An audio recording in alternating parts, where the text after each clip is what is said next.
Hello दोस्तों, मैं चंदन सिंह अभियंता आप सभी को अभियंता स्टडी विजन के एक नए वीडियो में स्वागत करता हूं। आइए आज हम देखते हैं विज्ञान के वो प्रश्न जो 2022 में आने की संभावना है। ये प्रश्न हर साल पूछे जाते हैं, तो आइए देखा जाए। प्रकाश का अपवर्तन किसे कहते हैं? तो बताएंगे जब प्रकाश एक माध्यम से दूसरे माध्यम में जाती है। जब प्रकाश एक माध्यम से दूसरे माध्यम में जाती है, यहाँ देखा जाए यह पहला माध्यम दिया है, विरल माध्यम है। विरल माध्यम जैसे वायु हो गया। दूसरा माध्यम है सघन माध्यम जैसे कांच हो गया, द्रव हो गया, कुछ भी ले सकते हैं सघन माध्यम में। अब देखिए विरल माध्यम सघन माध्यम को एक पृष्ठ अलग कर रहा है। इस पृष्ठ को हम लोग बोलते हैं पृथकारी पृष्ठ।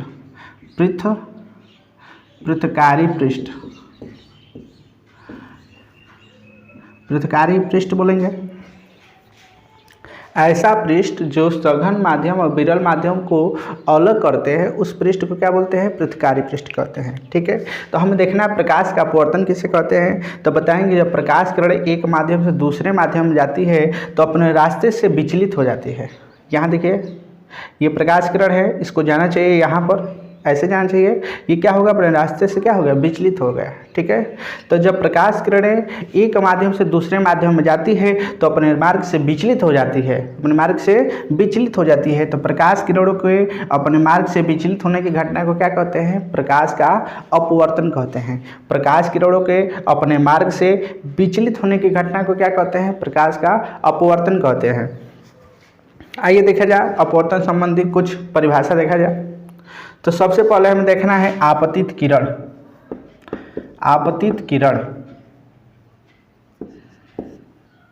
आपतित किरण किसे कहते हैं?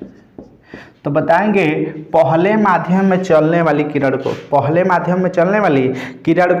आपतित किरण कहते हैं। पहले माध्यम में चलने वाली किरण को क्या कहते हैं? आपतित किरण। जैसे मान लीजिए ये ओ ए है, यहाँ पर ओ है, तो ओ ए क्या हो जाएगा? आपतित किरण हो जाएगा। अगला है अपवर्तित किरण। अपवर्तित किरण किसे कहते हैं? तो बताएंगे दूसरे माध्यम में चलने वाली किरण को क्या कहते हैं? अपवर्तित किरण कहते हैं। जैसे वो है, यहाँ पर बी हो गया, तो बी ओ क्या हो गया? अपवर्तित किरण हो गया। अगला हमें देखना है आपतन बिंदु किसे कहते हैं? बताएंगे आपतित किरण। ये कौन सी किरण है? तो आपतित किरण है। तो आपतित किरण पृथकारी पृष्ठ के, ये पृथकारी पृष्ठ है, तो आपतित किरण पृथकारी पृष्ठ के जिस बिंदु पर गिरती है उस बिंदु को क्या कहते हैं? आपतन बिंदु कहते हैं। उस बिंदु को क्या कहते हैं? आपतन बिंदु कहते हैं। अगला हमें देखना है अभिलंब। क्या देखना है? अभिलंब देखना है।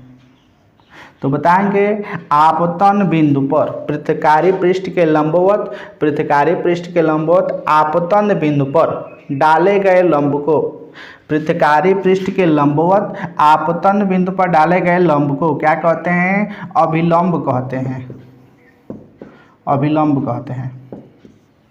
फिर से पृथकारी पृष्ठ के लंबवत आपतन बिंदु पर डाले गए लंब को क्या कहते हैं? अभिलंब कहते हैं।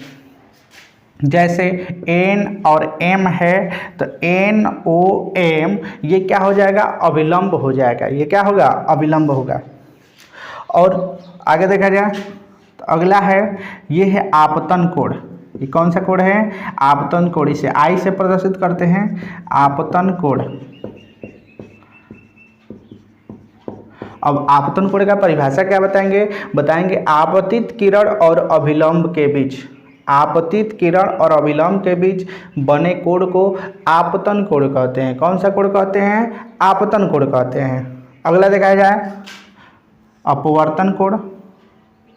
अपवर्तन कोण को R से लिखते हैं। देखना है हमें अपवर्तन कोण।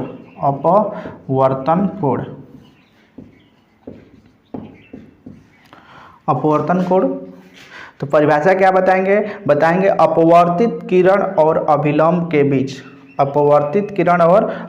के बीच बने हुए कोण को क्या कहते हैं? अपवर्तन कोण कहते हैं। इसे स्मॉल r से प्रदर्शित करते हैं।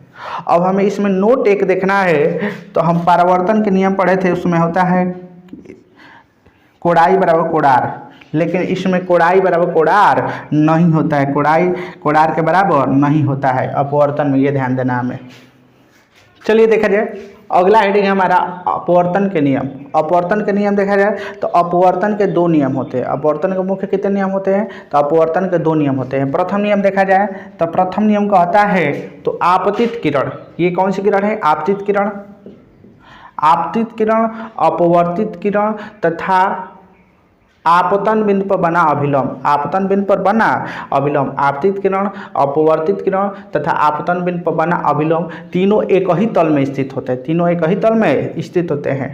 प्रथम नियम क्या कहता है, तो हम परीक्षा में ऐसे लिखेंगे, तो अपवर्तन के प्रथम नियम के अनुसार, अपवर्तन के प्रथम नियम के अनुसार आपतित किरण, अपवर्तित किरण तथा आपतन बिंदु पर बना अभिलंब, आपतन बिंदु पर बना अभिलंब, तीनों एक ही तल में स्थित होते हैं। दूसरा नियम देखा जाए, ये बहुत महत्वपूर्ण होता है, दूसरा नियम अक्सर पूछे जाते हैं। तो आइए देखा जाए दूसरा नियम किसे कहते हैं, तो बताएंगे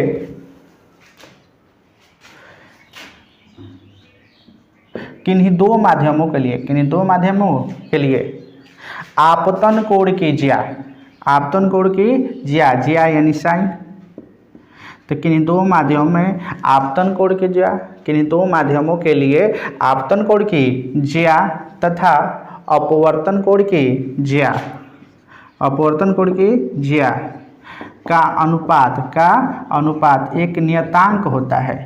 द्वितीय नियम क्या कहता है, तो किन्हीं दो माध्यमों के लिए आपतन कोण की ज्या यानी आपतन कोण का साइन और अपवर्तन कोण की ज्या, आपतन कोण की ज्या तथा अपवर्तन कोण की ज्या का अनुपात क्या होता है, तो एक नियतांक होता है।